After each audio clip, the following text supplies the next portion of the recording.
Olá, muito bom dia, irmãos da Igreja Memorial Batista, amigos que nos acompanham pela internet. Eu sou Dermeval Farias, membro da Igreja Memorial Batista, professor de Escola Bíblica Dominical. Estamos aqui para mais uma aula de EBD. Nós chamamos aula de EBD, aula de Escola Bíblica na Escola Bíblica Dominical online da Igreja Memorial Batista. Hoje nós vamos ver os capítulos 11 e 12 do Evangelho de João.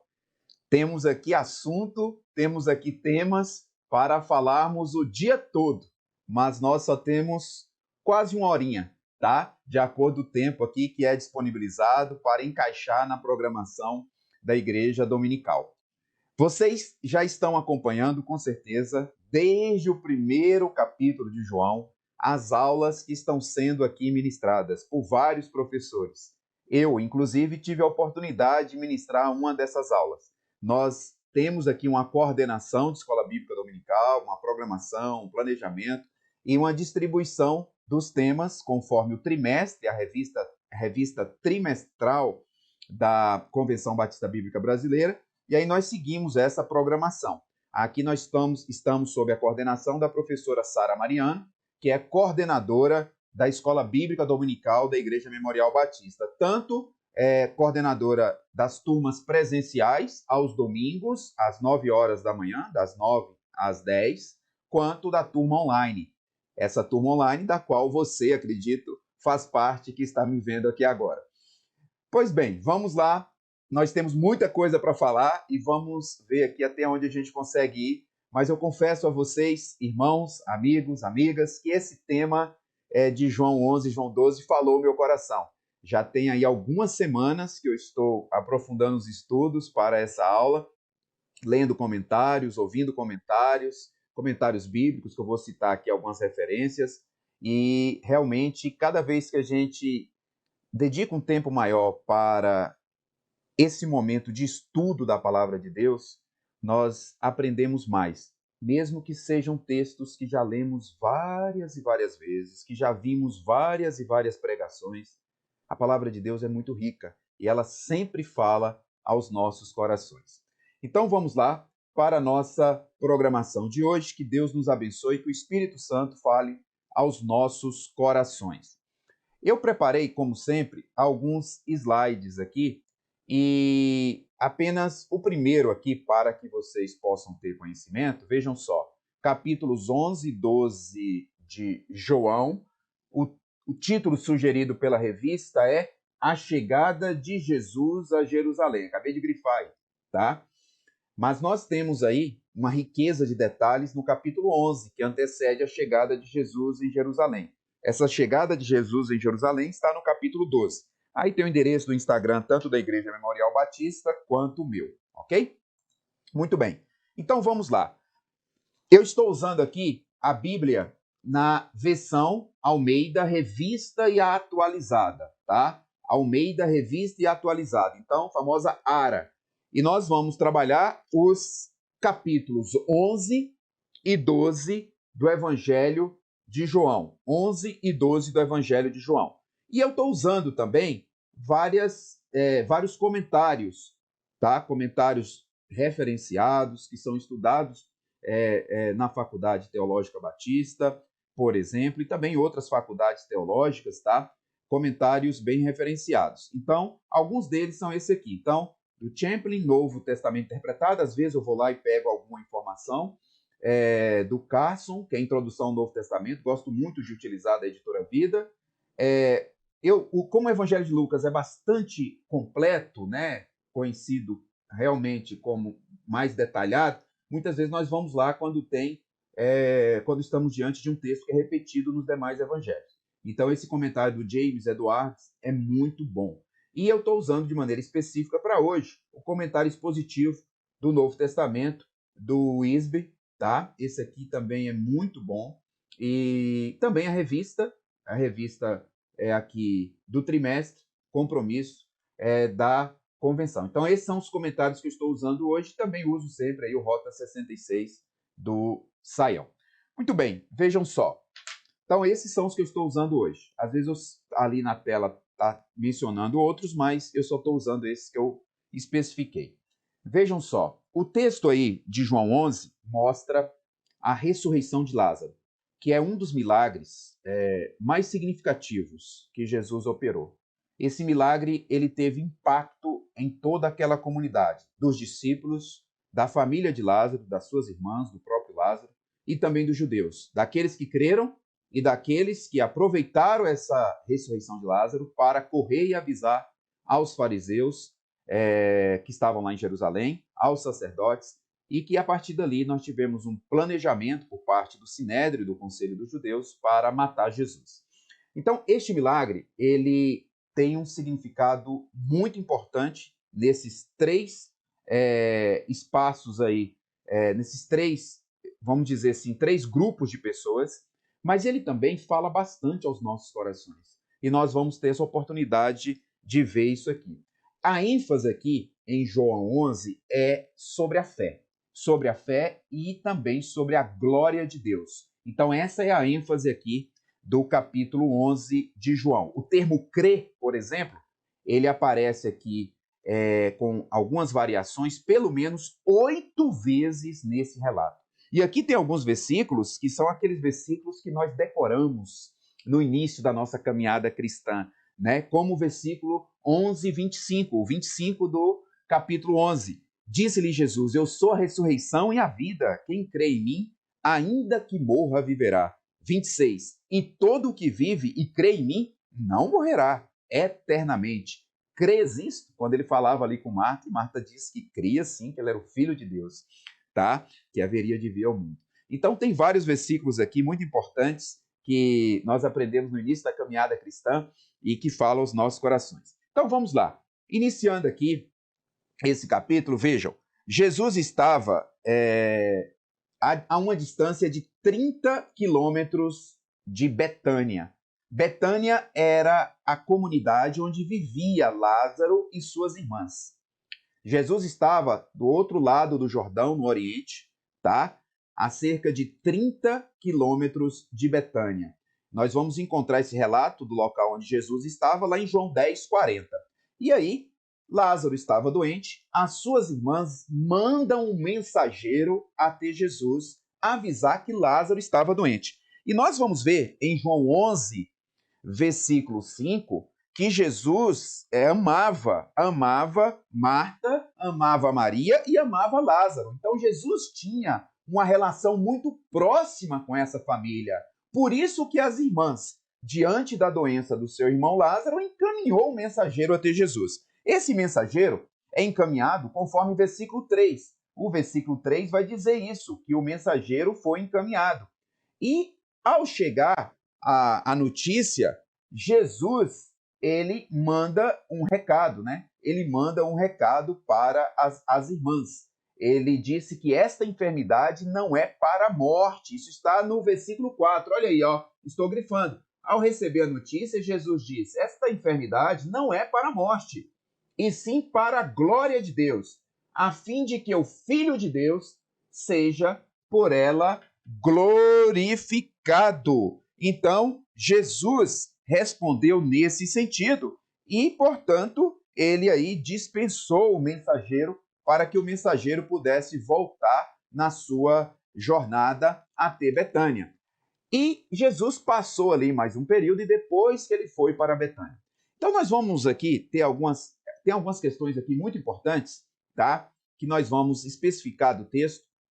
E depois Jesus chega lá em Betânia e ele vai operar o milagre da ressurreição de Lázaro. Então nós vamos encontrar esse relato que eu sintetizei aqui do versículo 1 até o versículo 46 do capítulo 11, tá? E aí nós temos aqui, nesse conjunto aqui, que Jesus buscou fortalecer a fé dos discípulos, a fé das irmãs de Lázaro e também dos judeus, daqueles que criam em Jesus. A ressurreição de Lázaro, como diz o Wisber, não foi o último milagre de Jesus antes da cruz, tá? Mas, com certeza, a passagem dele aqui, que eu vou grifar para que vocês possam ver, mas certamente foi o maior de todos e o que mais chamou a atenção de amigos e de inimigos. João, evangelista, escolheu este milagre como o 7º da série registrado em seu livro, pois foi de fato um ponto alto do ministério de Jesus aqui na terra. Foi um ponto alto do ministério de Jesus aqui na terra. Então vejam só, Jesus já havia ressuscitado outras pessoas, mas Lázaro fora sepultado havia 4 dias, o texto vai dizer. Isso aqui tem um significado muito grande naquela comunidade, porque os judeus ortodoxos acreditavam que após 3 dias da morte, o espírito saía de vez da pessoa e não tinha mais jeito de voltar, não. Então, quando Jesus opera o milagre da ressurreição de Lázaro 4 dias depois de morto, isso aí causa um impacto gigantesco, principalmente para aqueles que creram em Jesus e não para aqueles que foram incrédulos. Aqueles que creram em Jesus viram ali o Filho de Deus, o dono, o autor da vida, aquele que tem um poder sobre a morte, aquele que trouxe uma nova doutrina da ressurreição na prática, porque os judeus acreditavam na ressurreição, mas o texto do Velho Testamento, como diz os comentaristas, ele não é tão claro acerca da ressurreição, mencionada ali em Jó, mencionada ali em Daniel, mas Jesus vai concretizar isso na prática, mostrar que ele é o Senhor da vida e que a ressurreição não seria somente a ressurreição da sua segunda vinda ou do final dos tempos, mas ele era capaz, naquele momento, diante da morte, operar a ressurreição. Isso é de arrepiar, queridos irmãos, queridos amigos. Essa maravilha que Jesus fez. Um milagre como esse não poderia ser negado nem ignorado pelos líderes judeus. Jesus derrotou a morte, a última adversária, como está lá em 1 Coríntios 15, 26. Por isso, nossa esperança em Cristo não se limita a esta vida, 1 Coríntios 15, 19. E aí, nesta reta final do ministério de Jesus, nós temos o capítulo 11, o capítulo 12, e nesse capítulo 11 nós vemos que quando o mensageiro chegou para falar com Jesus que Lázaro estava doente, Jesus mandou o recado, olha, essa doença é para a glória de Deus, mandou ele enviar esse recado, é uma mensagem de esperança, tá? Jesus fala que essa enfermidade não é para a morte, sim para a glória de Deus, a fim de que o Filho de Deus seja por ela glorificado. E aí, quando, pois, soube que Lázaro estava doente, ainda se demorou 2 dias no lugar onde estava. Jesus ainda demorou 2 dias no lugar onde estava. Jesus estava, portanto, em Pérea, do outro lado do Jordão, lá em João 10, 40, deixa isso claro, e ele ficou ali mais 2 dias. Ele estava a cerca de 30 quilômetros de Betânia. Numa jornada normal, esse mensageiro gastou no mínimo, um dia para chegar até Jesus, para percorrer esses 30 quilômetros. Se ele não parou em lugar nenhum, ele gastou no mínimo um dia para levar a notícia a Jesus de que Lázaro estava doente. Observem isso, é importante. E aí, Jesus fica mais 2 dias. E depois Jesus vai para Betânia, gasta provavelmente mais um dia para chegar lá, junto com os seus discípulos. E nós vamos ver que no dia que Jesus recebeu a notícia, que o mensageiro foi lá falar com Jesus, nesse dia Lázaro morreu. Então o mensageiro saiu de Betânia, Lázaro estava doente, ele percorreu um dia, foi falar para Jesus que Lázaro estava doente, mas Lázaro havia morrido nesse mesmo dia, tá? Que o mensageiro foi levar a notícia para Lázaro, para Jesus, foi levar a notícia de que Lázaro estava doente para Jesus. Então vejam que Jesus demorou mais 2 dias, verso 6. Depois o verso 7 vai dizer que ele disse aos discípulos, vamos outra vez para a Judéia. E aí os discípulos se apavoraram, porque os judeus queriam matar Jesus. Eles vão falar isso, olha, estávamos lá há pouco tempo, os judeus queriam te matar, e agora o senhor quer voltar para lá? Né? E aí Jesus vai dar uma resposta, né? No verso 9, uma resposta daquele que é Deus, daquele que se transformou em homem para vir morrer por nós, mas que tinha a natureza humana e a natureza divina. Jesus sabia o que estava fazendo e ele cumpria a missão do Pai. Olha o que Jesus diz no verso 9. Não são 12 horas as horas do dia? Se alguém andar de dia, não tropeça, porque vê a luz deste mundo, mas se andar de noite, tropeça, porque nele não há luz. Então, Jesus estava dizendo que ele estava ciente de tudo que estava acontecendo e do momento que ele iria realmente morrer. E, portanto, não seria naquela primeira visita ali, naquela visita ali a Lázaro, as irmãs de Lázaro e também naquele momento que ele ia operar o milagre da ressurreição de Lázaro. E aí, o verso 11 vai dizer que depois acrescentou, nosso amigo Lázaro adormeceu. mas vou lá para despertá-lo. Então os discípulos falaram, adormeceu? Como é que é isso? Se ele está dormindo, não precisamos ir lá, daqui a pouco ele vai acordar. Os discípulos entenderam isso no sentido literal, mas Jesus falava no sentido figurado, tanto é que ele vai dizer que Lázaro morreu em seguida. Verso 14, Jesus disse claramente, Lázaro morreu. E o verso 13, João fala que naquele momento eles compreenderam como se Lázaro estivesse só dormindo.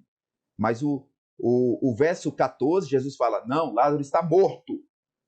E o verso 15 vai dizer, e por vossa causa, Jesus falando, me alegro de que eu não estava lá, para que possais crer, mas vamos ter com ele. E aí Tomé vai dizer, chamado Dídimo, né, quer dizer gêmeo, vai dizer, disse aos condiscípulos aos seus colegas, vamos também nós para morrer com ele. Então vejam, essa é a primeira parte aqui do texto do 11, que é muito importante para nós. Sem demorar ao longo do caminho, então, o mensageiro gastou um dia, Jesus fica mais 2 dias e depois Jesus vai para Betânia. Então vamos aqui fazer uma ordem dos acontecimentos. Olhem aí o quadro que eu preparei aqui para nós. Olha, primeiro dia, o mensageiro vai buscar Jesus. E nesse dia Lázaro morre, mas só que não tinha WhatsApp, não tinha um telefone para avisar o mensageiro de Jesus que Lázaro já tinha morrido. Mas Jesus sabia, tá? Na sua ciência dos acontecimentos, na sua onisciência. Segundo dia, o mensageiro volta a Betânia. Olha isso aqui. Terceiro dia, Jesus espera mais um dia e parte para Betânia. Quarto dia, Jesus chega a Betânia. E Lázaro já estava morto há 4 dias. Lázaro já estava morto há 4 dias. Então, vejam como isso aqui é interessante. Primeiro ponto, essa questão do adormeceu tem gerado alguma discussão com as interpretações que não são convincentes do ponto de vista da narrativa bíblica, de uma interpretação sistemática da palavra de Deus. Diante dessa palavra que Jesus fala adormeceu, e diante deste verbo que aparece também em outras partes do Novo Testamento, em Coríntios, em Tessalonicenses, alguns estudiosos da palavra de Deus, como ensina o Saião, chegaram a dizer, por volta do século XIX, que quando o ser humano que crê em Deus morre, que é salvo, que crê em Cristo, né, convertido, que se arrependeu dos seus pecados, morre, a alma estaria adormecida até a ressurreição final, por conta desse adormecer que Jesus falou. Mas vejam, essa interpretação ela não corresponde à narrativa bíblica, porque Jesus falou adormecer no sentido figurado, como bem explica o Luiz Saião esse texto. E depois ele esclareceu para os discípulos que Lázaro estava efetivamente morto, tá? Então, aqui a melhor interpretação é que o sentido de adormecer que Jesus utilizou e que ia despertá-lo é que ele realmente tinha morrido, mas era uma morte temporária. Jesus ia fazer o milagre. Então, Jesus falava da morte, mas os discípulos compreenderam como se estivesse dormindo, tá? Então, muito importante essa passagem do texto aqui. Na sequência, Jesus, na sequência, chega a Betânia, tá? E Lázaro já estava morto há 4 dias. E aí, essa é uma questão muito importante. Jesus chega e se depara com a situação onde há muito choro, há um clamor, as irmãs estão sofrendo, Marta e Maria, que Jesus amava Lázaro também, ele conhecia a família, e as pessoas amigas da família também estão sofrendo. E aqui tem algo importante para dizer, que naquele contexto era comum, diante de um velório, até contratar mulheres para chorar. No contexto judaico, naquele momento, tá? Os estudiosos explicam isso, que havia até a possibilidade de contratar mulheres para chorar, para lamentar. Então, esse momento de luto de uma pessoa muito querida, que era o Lázaro. E aí, nós podemos pensar, de que adiantaria essa mensagem de Jesus ao mensageiro, de que a doença de Lázaro seria para a glória de Deus, se ao chegar lá em Betânia, Lázaro já estava morto? Muita gente pensou ali, com certeza, porque Jesus não o curou à distância, como fez com o filho do oficial lá na Galileia, no seu segundo milagre, lá na Galileia. Por a distância, que ele curou à distância. Por que Jesus também aqui não curou à distância? Porque Jesus permitiu que as irmãs sofressem tanto, já que ele iria ressuscitar Lázaro, né? Alguém poderia ter perguntado isso depois, inclusive. Por que permitiu tudo isso? E Jesus deixa claro a sua missão. Jesus era ciente da sua missão de cumprir a vontade de Deus. E ele fala que a doença de Lázaro era para que Deus fosse glorificado. Deus fosse glorificado. E ele pediu para que as irmãs crescem na sua palavra, ao falar isso ao mensageiro. Que a doença de Lázaro era para que o Deus fosse glorificado. Os discípulos também, com certeza, pensaram várias questões naquele momento. Se Jesus amava tanto Lázaro, por que permitiu que ficasse dessa forma, que morresse? Né? Por que demorou mais 2 dias para ir a Betânia? Por que não curou Lázaro à distância? E aqui, irmãos, nós e amigos, nós temos uma grande lição para nós. Em diversos momentos da nossa vida, nós temos problemas, nós temos dificuldades, nós passamos por desertos, todos nós, do amanhecer ou do nascer ao morrer, como diz o pastor Hernanes Dias, vamos passar por alguma tempestade na nossa vida, tá? Nenhum ser humano está incólume disso, não. Nem mesmo aqueles que têm Deus na vida, tá? Jesus mesmo disse que teríamos aflições, teríamos embates. O que ele pede a nós é que nós estejamos num relacionamento puro, santo, contínuo com ele, para que estejamos fortes no momento da tempestade. Isso é o que muda tudo nas nossas vidas.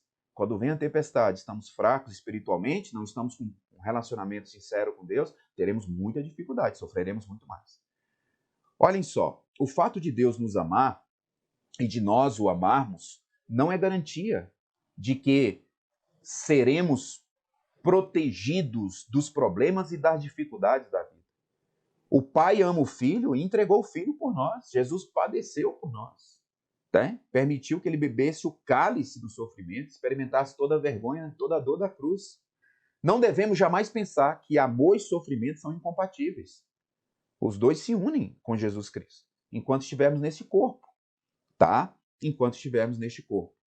E aí, na sequência aí do texto, nós vamos ver que o verso 17 vai dizer que Jesus encontrou Lázaro já sepultado havia 4 dias. Que Betânia ficava a cerca de 15 estádios de Jerusalém, a cerca de 3 quilômetros. E muitos judeus tinham vindo de Jerusalém para visitar Marta e Maria, para as consolar a respeito do seu irmão. Observe que era uma pessoa muito querida. E Marta, quando soube que Jesus chegou, saiu ao seu encontro. Maria ficou em casa ali e Marta saiu ao seu encontro. E disse Marta a Jesus no verso 21, Senhor, se o Senhor estivesse aqui, meu irmão não teria morrido. E às vezes nós criticamos Marta por conta de outros textos da Bíblia, lá de Lucas, naquele momento que Jesus estava na sua casa, que ela ficou preocupada com a limpeza da casa, a organização, enquanto Maria estava aos pés de Jesus.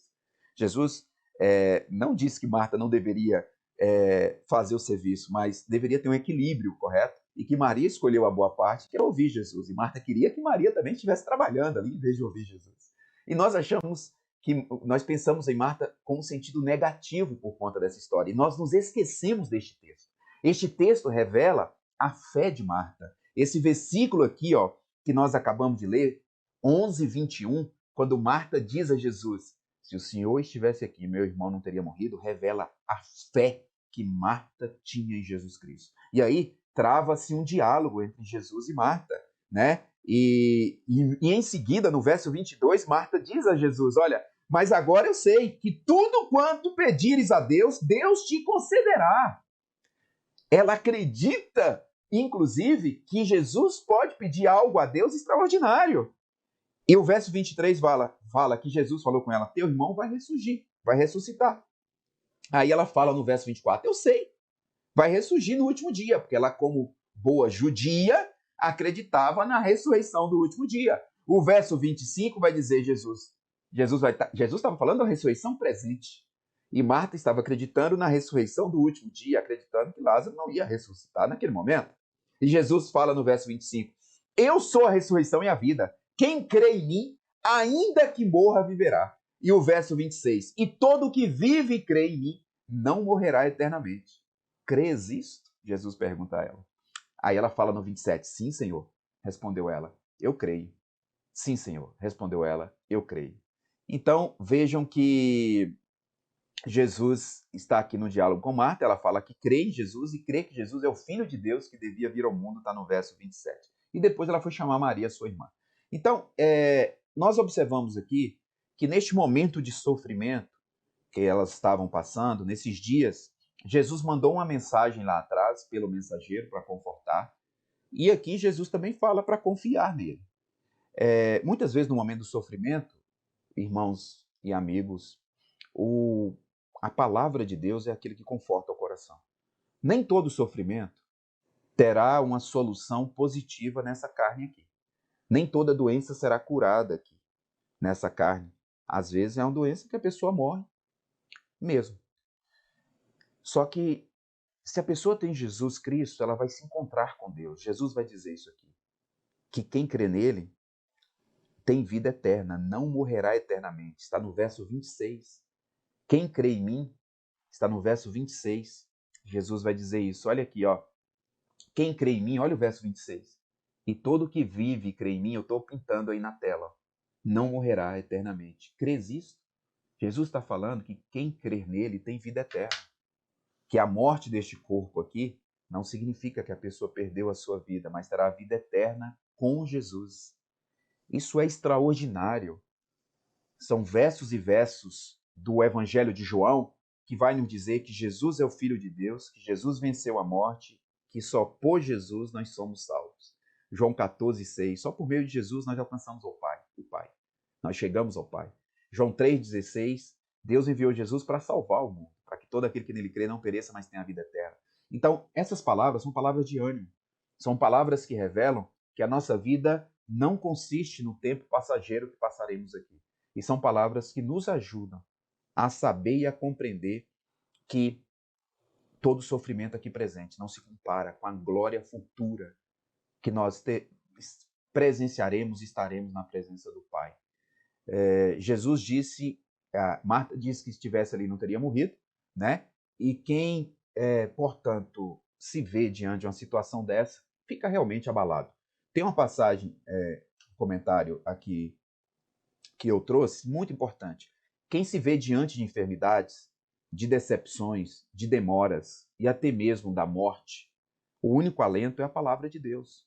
Deve-se viver pela fé, não de acordo com as circunstâncias. A situação das irmãs parecia sem saída, mas ainda assim, ainda assim, não deixaram de crer que Jesus é o Senhor de todas as situações. Esse versículo que Marta, desse diálogo de Marta com Jesus, que ela vai dizer no verso 22, o 21 ela fala, se estivesses aqui, meu irmão não teria morrido. E o 22 ela diz, mas eu creio que tudo que pedires a Deus, ele te concederá. Isso é extraordinário. Isso demonstra uma fé de Marta inabalável. Inabalável. Então, a situação das irmãs parecia sem saída, mas ainda assim elas acreditaram que Jesus é o Senhor de todas as situações. Então, vemos aqui um paralelo com a promessa do Salmo 50:15. Invoca-me no dia da angústia, e eu te livrarei, e tu me glorificarás.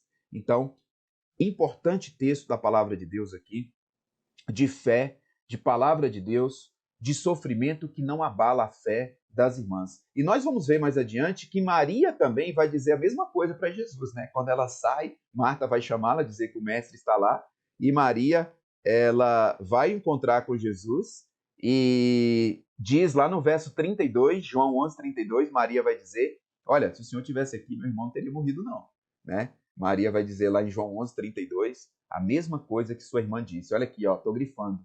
Olha, se tu tivesses aqui, meu irmão não teria morrido não. Aqui é Maria falando. E Marta já tinha falado isso com Jesus lá no verso 20. No verso 20, Marta falou e no verso 32, Maria repetiu. Então havia um consenso, né, entre as irmãs de que se Jesus estivesse ali, o irmão não teria morrido. E isso é muito interessante, porque se nós voltarmos no texto lá atrás, lá no diálogo de Jesus com os discípulos, lá no versículo 15, Jesus, quando fala com os discípulos que Lázaro morreu, ele vai falar, olha, por vossa causa me alegro de que não estava lá, de que eu lá não estivesse, para que possais crer, mas vamos ter com ele. Então Jesus já anunciava essa situação, de que se ele estivesse lá, talvez a solução seria diferente, porque ninguém morreu na presença de Jesus. Na presença de Jesus, com Jesus presente ali do lado, presença física, ninguém morreu. Então, Jesus está falando, se eu tivesse lá, não teria acontecido isso, a doença, a morte de Lázaro, não teria acontecido a morte dele, 4 dias, teria sido de outra forma. Então, Jesus também anuncia aquilo que as irmãs estão confirmando lá na frente. E aí nós continuamos no texto, isso é muito rico, né? Um texto muito rico, e nós podemos concluir que Jesus não demorou para ir acudir as irmãs, porque quando ele recebeu a notícia, Lázaro já estava morto, considerando que quando Jesus chegou lá já tinha 4 dias. Então Lázaro morreu no primeiro dia, no dia que o mensageiro gastou para chegar até Jesus. Lázaro morreu ali. Quando Jesus recebeu a notícia que Lázaro estava doente, Lázaro já estava morto. Jesus ficou ali mais 2 dias e no 4º dia ele foi para lá. Tá? Isso é claro aí na palavra de Deus. Dá para nós entendermos perfeitamente isso aí. E Jesus, como filho de Deus, ele pergunta onde Lázaro estava. Ele se comove com a situação ali daquelas pessoas sofrendo, mostra que a natureza humana de Jesus também. Jesus tinha natureza humana e natureza divina, está claro na palavra de Deus. Paulo vai nos dizer isso na sequência lá de Filipenses, por exemplo. E aí, vejam só, Jesus, vendo-a chorar, e bem assim os judeus, verso 33, que a acompanhava, agitou no seu espírito e comoveu-se, né? Isso está aí no verso 33. Eu vou colocar aqui na tela para aqueles que estão eventualmente sem a Bíblia aí. Vejam só, olha o verso 33 aí. Jesus, vendo-a chorar, e bem assim os judeus que a acompanhavam, agitou no espírito e comoveu-se, e perguntou, onde o sepultaste? E eles lhe responderam, Senhor, vem ver. O texto que vai dizer no verso 35, o verso mais curto da palavra de Deus, Jesus chorou, né? Ele se compadeceu.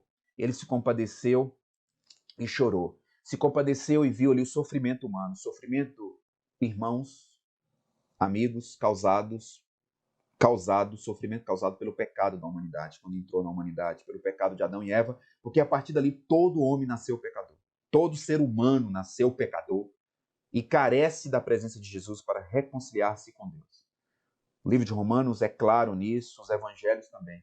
Nós só nos achegamos a Deus por meio de Jesus. Só por meio de Jesus nos achegamos ao Pai. João 14,6 vai nos dizer isso também. E aí vai dizer que, então disseram os judeus, vede quanto amava, porque Jesus chorou. Os judeus vendo aquilo, falou, olha o tanto que ele amava. Mas outros disseram, não podia ele? Verso 37. Olha o que outros disseram. O 36 fala, alguns falaram que ele amava bastante Lázaro, por isso chorou. E o verso 37 vai dizer, não podia ele, que abriu os olhos ao cego, outros judeus falando, fazer que este não morresse? Então, muitas vezes nós somos assim. Nós também muitas vezes somos assim. Passamos por um sofrimento na nossa vida e logo olhamos para Deus e falamos, Senhor, por que eu estou sofrendo? Por quê? Eu te aceitei. Eu sou servo teu, estou te servindo. Eu estou te glorificando na minha vida, mas por quê? Queridos irmãos, queridos amigos, a palavra de Deus, a teologia verdadeira, que nós já lemos, já falamos aqui, não nos afasta de eventual sofrimento só porque nós aceitamos a Jesus e estamos numa vida de santificação contínua. Isso não nos impede de atravessar desertos e vales. Essa é a palavra de Deus. Aqueles que dizem que se você já aceitou Jesus, é um servo de Deus, não vai passar por sofrimento, isso não encontra amparo na palavra de Deus. O próprio Jesus disse que nós teríamos aflições. Lázaro era crente em Jesus, Marta e Maria também, e não deixaram de passar por sofrimento. E aí o verso 38 vai dizer que Jesus, agindo-se novamente em si mesmo, encaminhou-se para o túmulo e ali, uma gruta, né, cuja entrada tinha posto a pedra. Então Jesus falou, tira a pedra. Aí Marta falou, Senhor, não, como tirar a pedra? Já morreu tem 4 dias, cheira mal. Observe que Marta aqui não estava acreditando na ressurreição presente. Ela acreditava na ressurreição do último dia. Ela estava insegura com relação a essa ressurreição presente. E aí Jesus falou no verso 40, olha as palavras do nosso mestre, do nosso Senhor. Olha o verso 40. Não te disse eu que, se creres, verás a glória de Deus? Tiraram então a pedra. E Jesus, levantando os olhos para o céu, diz, Pai, graças eu te dou, porque me ouviste. Aliás, eu sabia que sempre me ouves. Eu sei que sempre me ouves. Mas assim falei por causa da multidão. Jesus falou isso em voz alta para dar testemunho, para que creiam que tu me enviaste. E tendo dito isso, clamou em alta voz, Lázaro, vem para fora. Verso 44. Saiu aquele que estivera morto, tendo os pés e as mãos ligados com ataduras e o rosto envolto em um lençol. Então lhes ordenou Jesus: desatai-o e deixai-o ir. Vejam só, que texto rico. Jesus já sabia que Lázaro ia ser ressuscitado pelo poder de Deus, porque Deus já tinha revelado isso a Jesus. E Jesus ora em voz alta, para que os judeus que estavam ali pudessem acreditar que ele era o Filho de Deus. E Jesus pede para tirar a pedra, Marta fala, já está cheirando mal. E Jesus, eu não disse que se creres verás a glória de Deus? E aquela pedra é tirada. E Jesus fala, Lázaro, vem para fora.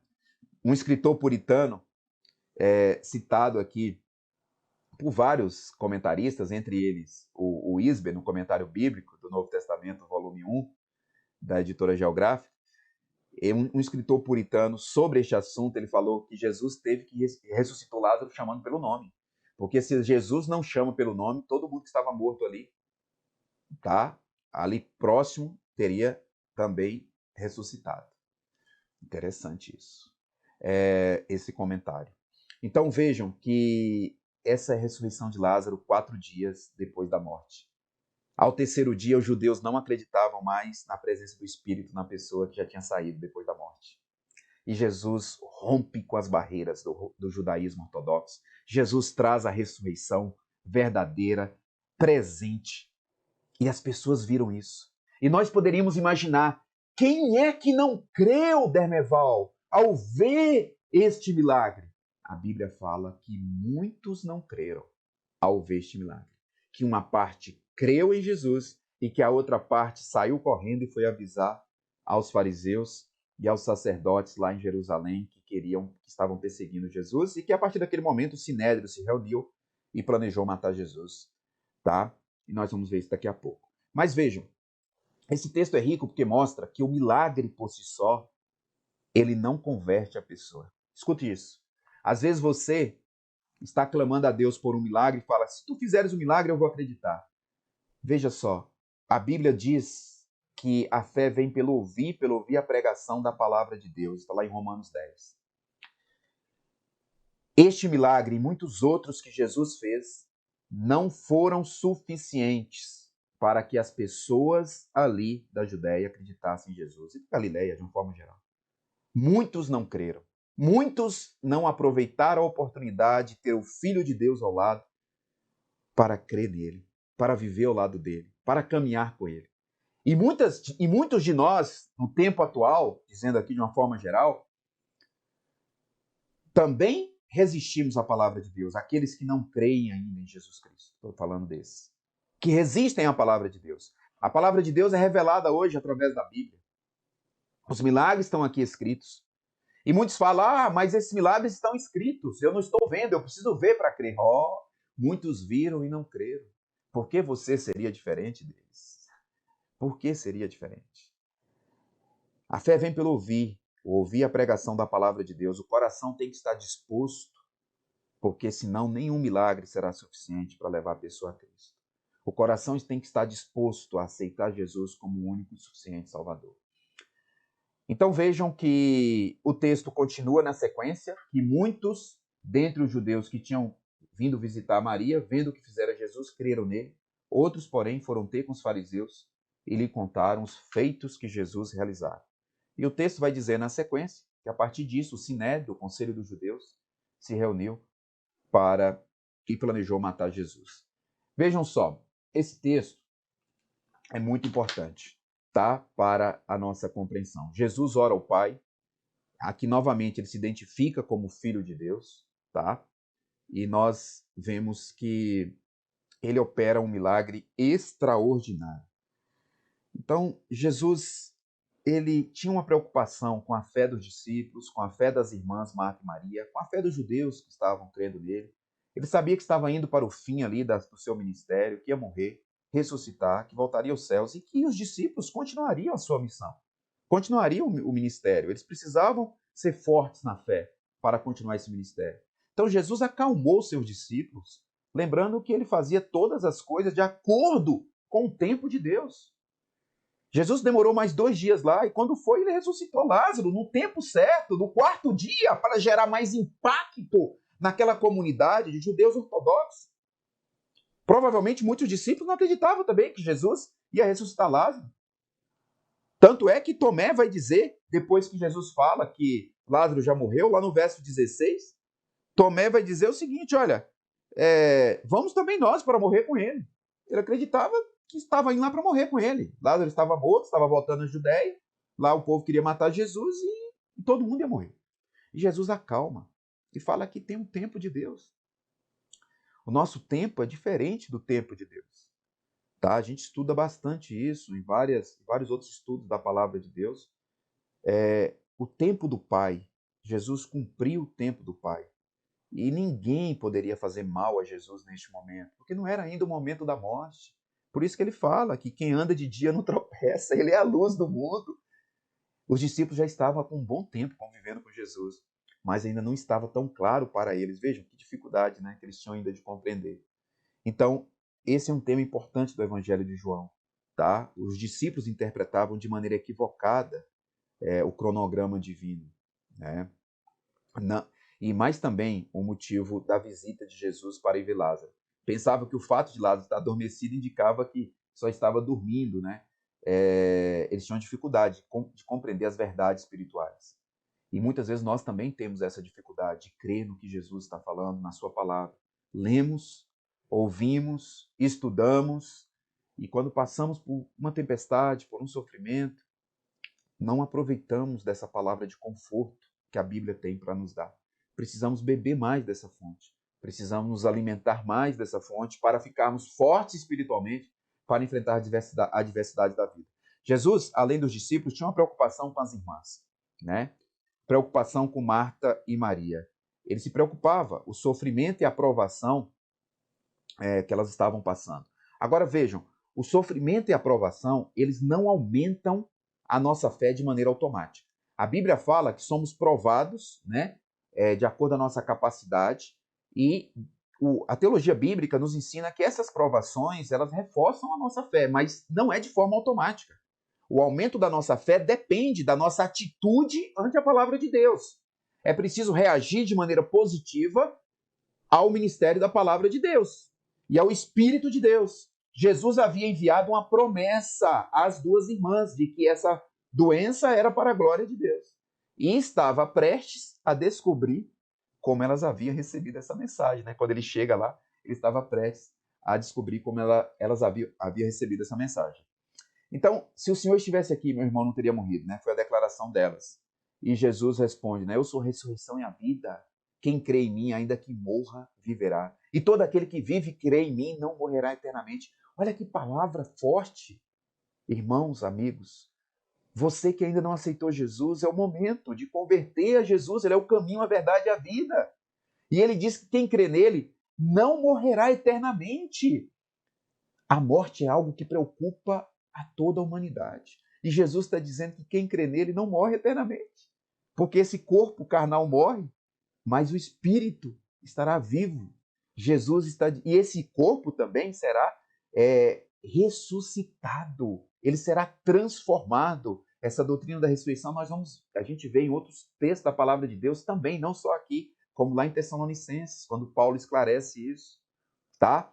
Então Marta respondeu o que cria em Jesus como filho de Deus e que acreditava na ressurreição, mas ela não imaginava a ressurreição. Ela imaginava a ressurreição do último dia e não a ressurreição presente de seu irmão. Ela tinha um sentido de ressurreição, que é aquele presente lá em Daniel 12, verso 2, e também aquele em Jó 5, 28 e 29. Ela não tinha ainda visto a ressurreição presente ali. Jesus já tinha ressuscitado outras pessoas, mas ela parece que se esqueceu disso, que Jesus era capaz de ressuscitar seu irmão, ou talvez por conta da sua noção como boa judia, depois do terceiro dia não era mais possível. Talvez por isso que ela estava com pressa também, quando mandou o mensageiro ir lá. Lázaro está doente, está prestes a morrer, Jesus está longe. Ele não pode chegar aqui depois do terceiro dia, porque até o terceiro dia o Espírito está na pessoa, segundo entendia o judaísmo ortodoxo. Depois do terceiro dia não está mais. Mas Jesus, ele rompe com tudo isso. Ele é Deus verdadeiro. ele diz que o Pai deu a ele também todo o poder. A ressurreição do corpo humano é uma das doutrinas fundamentais do judaísmo ortodoxo, mas com sua poderosa declaração de eu sou, Jesus transformou completamente essa doutrina da ressurreição e com isso ele consolou o coração de Marta. Esse milagre foi próximo a Jerusalém, 3 quilômetros de Jerusalém, impactou Betânia, impactou Jerusalém. Pessoas de lá vinham ver Lázaro para ressurgir. Como é que esse cara morreu e ressuscitou? Né? Então, Lázaro passou a dar um testemunho gigantesco com a sua ressurreição, tá? A partir depois da sua ressurreição. Tem um detalhe aqui importante, que Lázaro sai da sepultura envolto em faixas, né? Então, todo amarrado em faixas ali, e muitos falam, como é que ele andou? Não tinha como andar do jeito que ele estava. Então, alguns comentaristas entendem que foi por força do Espírito de Deus mesmo que ele é transportado até a entrada do sepulcro aí, onde Jesus chamou pelo nome, e ali ele foi desenrolado, né? Como Jesus determinou ali depois da sua ressurreição. Jesus tirou a doutrina da ressurreição das sombras e a trouxe para a luz. A revelação do Antigo Testamento sobre a morte e a ressurreição não era completa, não é tão completa. E Jesus aqui, ele, portanto, revela e mostra que ele é o caminho, a verdade e a vida. Ele venceu a morte ressuscitando Lázaro, ele venceu a morte também com a sua ressurreição. Não foi Davi nem Salomão, para os judeus ortodoxos aqui, que trouxe a luz e a vida e a imortalidade mediante o evangelho, mas só Jesus. Foi Jesus que fez isso, tá? Pelo aparecimento de nosso Salvador Jesus Cristo, o qual não só destruiu a morte, como trouxe a luz e a vida e a imortalidade mediante o evangelho. Isso está lá em 2 Timóteo 1:10. Olha aí o texto na tela, 2 Timóteo 1:10. Agora, pelo aparecimento de nosso Salvador, Paulo falando, Cristo Jesus, o qual não só destruiu a morte, meus amigos, meus irmãos, como trouxe à luz a vida e a imortalidade mediante o Evangelho, mediante o Evangelho. Esse texto é maravilhoso, ele renova a nossa fé em Jesus, ele nos alimenta. Vejam só, após o milagre, alguns judeus foram lá para Jerusalém avisar aos fariseus e ao sumo sacerdote e aos demais sacerdotes, aos principais sacerdotes, como diz o texto bíblico, e a partir dali eles planejaram matar Jesus, e o próprio Caifás tem uma palavra, né, no sentido de que Caifás, lá no verso 49, sumo sacerdote, advertiu, dizendo, vós nada sabeis, nem considerais que vos convém que morra um só homem pelo povo, e que venha a perecer toda a nação. E João vai dizer que ele não disse isso de si mesmo, mas sendo sumo sacerdote naquele ano, profetizou que Jesus estava a morrer pela nação. Verso 51, tá? O texto lá de Atos 23, 6 a 10, revela que Caifás, ele não era adepto, ele não era do grupo dos fariseus, mas do grupo dos saduceus, tá? Atos 23, 6 a 10, os comentaristas vão dizer isso. E aí, depois dessa decisão do Sinédrio oficial de matar Jesus, o verso 54 fala que Jesus, esperando o seu momento, ele já não andava por ali publicamente entre os judeus, mas se retirou para uma região vizinha ao deserto, montanhosa, né, para a cidade de Efraim, e ali permaneceu com os discípulos. Isso está no verso 54, esse aí, ó. De sorte que Jesus já não andava publicamente, estou grifando na tela, entre os judeus, mas retirou-se para uma região vizinha ao deserto, a região ali de Efraim. É importante dizer que os fariseus aí e os principais sacerdotes, eles não queriam matar Jesus na Páscoa, tá? Eles planejavam depois da Páscoa, mas Deus que estava no controle da história, tá? Deus é o Senhor da história, o Senhor do passado, do presente e do porvir. Então, não era o plano do sumo sacerdote, dos principais sacerdotes, dos fariseus, que ia ser executado, mas sim um plano de Deus, já anunciado lá pelos profetas, que Jesus viria e morreria por nós.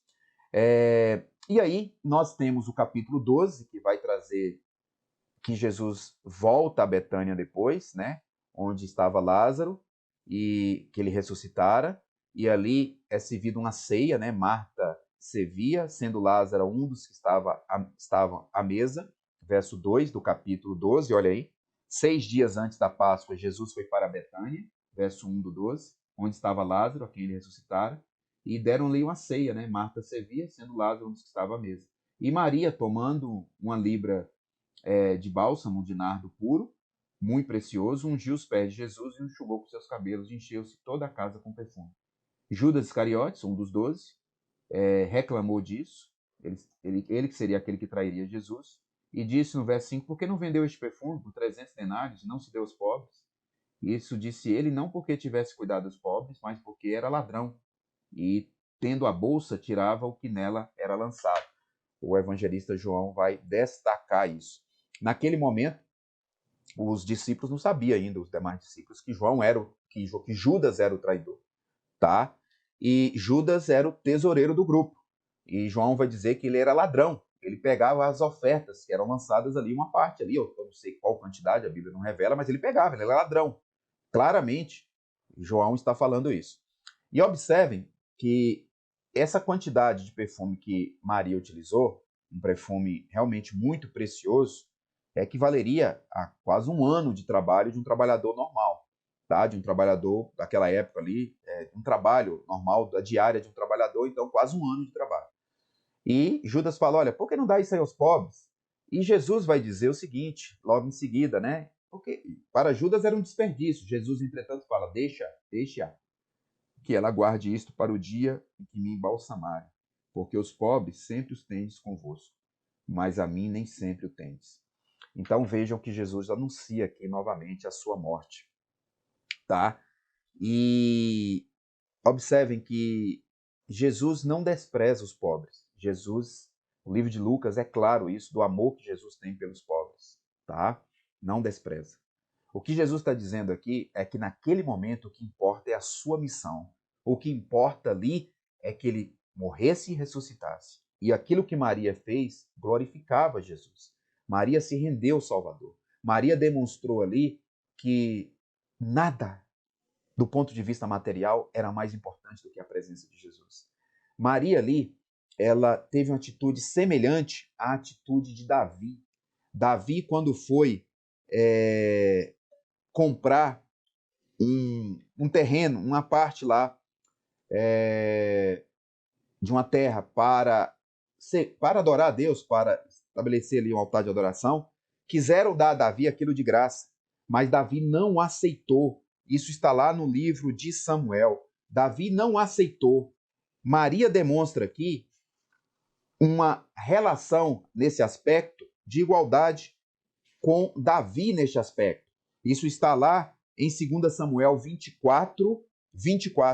Davi recusou a dar ao Senhor o que não havia lhe custado coisa alguma.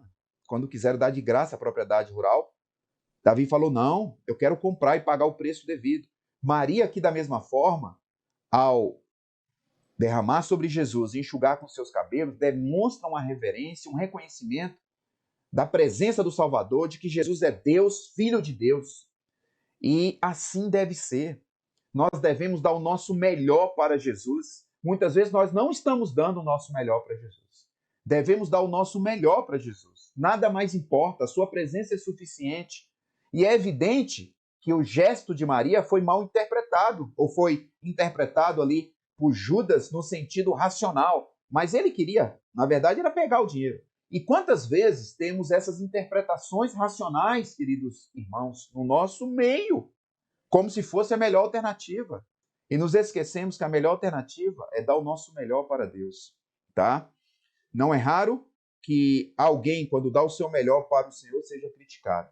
Devemos ter cuidado com essa crítica, orar a Deus, porque para que Ele nos dê sabedoria no seu reino, para as decisões que tomamos, para aquilo que manifestamos, para aquilo que construímos como grupo no meio do reino de Deus, na igreja de Deus, porque o nosso melhor deve ser dado a Deus. Deve existir um equilíbrio entre a adoração, o serviço e o testemunho. E é o que a gente vê nessa família aqui, principalmente com Maria e Lázaro. Mas lembrando que Marta também demonstrou a sua fé em Jesus, gigantesca, tá? Naquele outro momento, registrado por Lucas, ela estava preocupada com o serviço da casa. Jesus falou que Maria escolheu a boa parte, que era ouvi-lo, e que ela deveria equilibrar isso. Jesus não disse que ela deveria deixar a casa bagunçada, Jesus falou que Maria escolheu a boa parte, né? E que ela poderia estar aos pés de Jesus ali também e deixar para limpar a casa depois, equilibrar. Então nós devemos ter um exato equilíbrio entre serviço, testemunho e também adoração ao Senhor no nosso dia a dia. Muito bem, vejam só. Após isso aí, nós temos a entrada triunfal de Jesus em Jerusalém, tá? O verso 12 vai dizer: a multidão que viera à festa, tendo ouvido que Jesus estava de caminho para Jerusalém, tomou ramos de palmeiras e saiu ao encontro de Jesus. Está lá em João 12, 13 e seguintes, clamando: Hosana, Hosana, bendito que vem o nome do Senhor. Jesus está aí cumprindo a profecia, tá? Ao entrar em Jerusalém, Jesus cumpre a profecia que está lá em Zacarias 9:9, que falava dessa entrada do Messias em Jerusalém, né? Em Sião, né? Que é o nome de Jerusalém, ó Sião. Então é assim que vai entrar, né? O teu rei. E Jesus cumpre a profecia de Zacarias 9:9.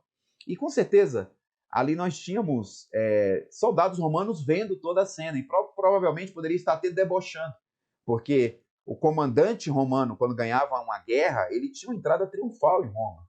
E depois tinha até ali os cativos eram ali colocados para lutar com as feras, né? E nós tínhamos ali um palco de horrores. Mas a entrada era triunfal do comandante que ganhava uma guerra. E Jesus entra no jumentinho. Então eles viram isso com ramos, palmeiras, provavelmente deram risadas.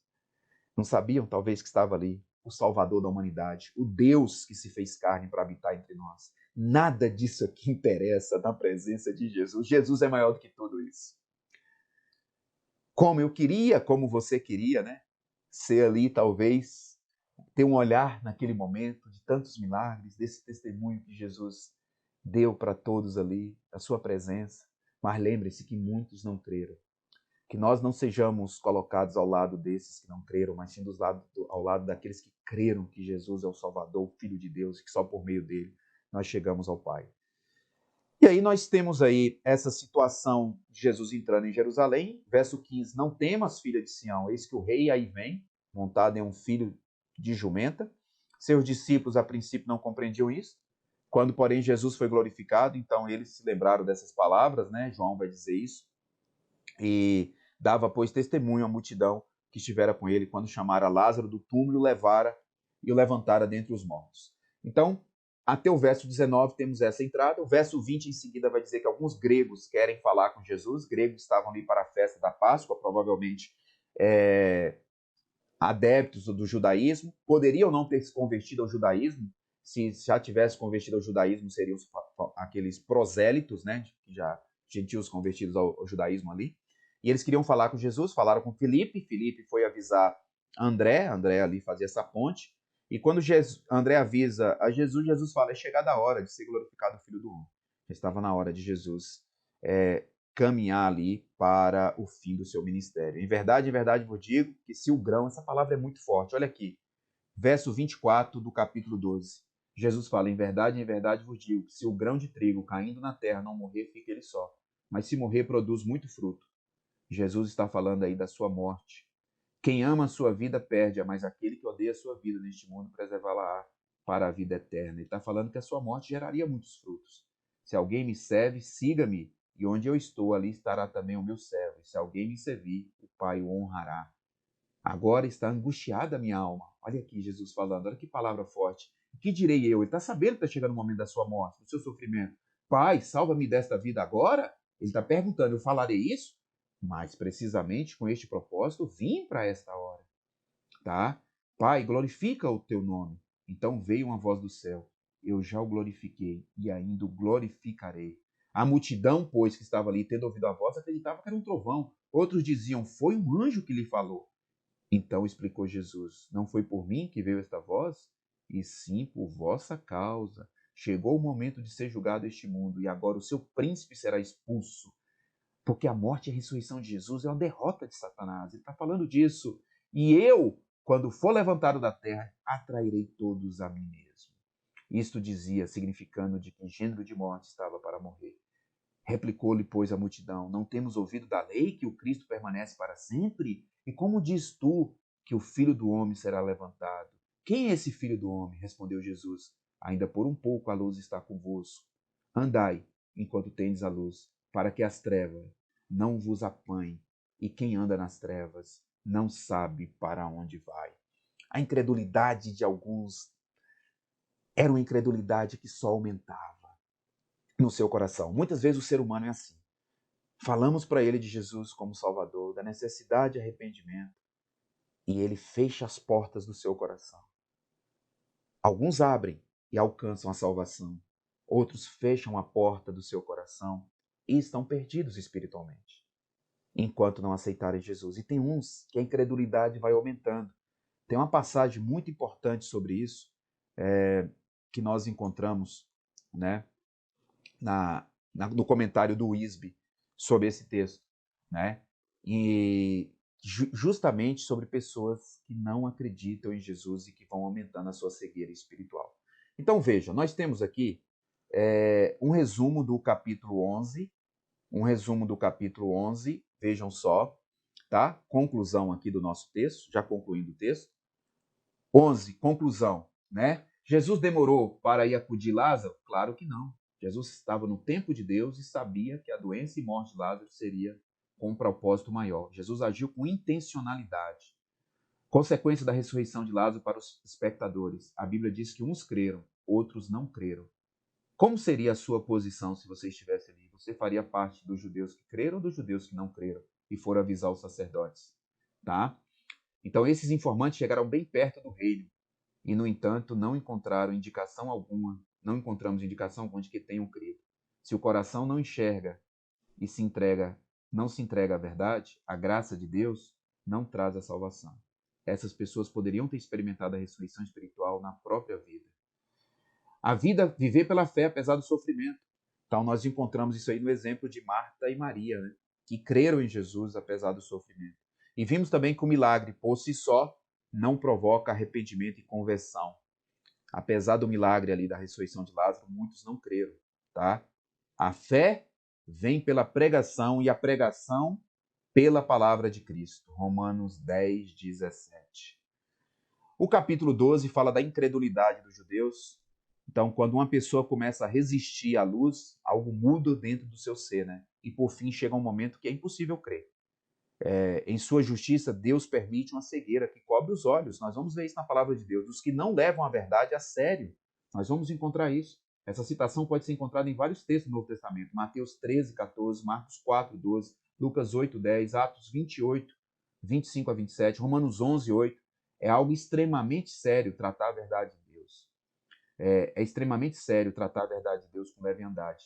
Quem faz isso, né? Quem assim procede pode perder a oportunidade de ser salvo. Buscai o Senhor enquanto se pode achar, invocai-o enquanto está perto, diz Isaías 55, 6. Isaías 55, 6. Pois bem, era isso que nós tínhamos hoje para falar com os irmãos, com os amigos que nos acompanham na aula online da Escola Bíblica Dominical. Peço a Deus que essas palavras sejam aplicadas em nossos corações e que possamos viver uma vida de santidade. Ó Deus, louvado o teu nome, te agradecemos pela leitura da tua palavra, te agradecemos porque Jesus Cristo é o teu Filho amado, que veio a este mundo, que morreu por nós. Te agradecemos porque Jesus Cristo tem a natureza, Pai, tua, como ele diz, Senhor, que ele é Deus. Ó Deus, a Trindade, Pai, o Senhor, o Espírito Santo, Senhor Jesus, nós te adoramos para clamar e clamamos para que essa geração, Pai, na qual nós vivemos, possa conhecer o teu amor.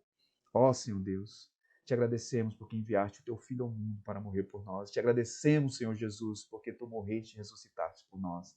Louvado seja o teu nome para sempre. Em nome de Jesus. Amém.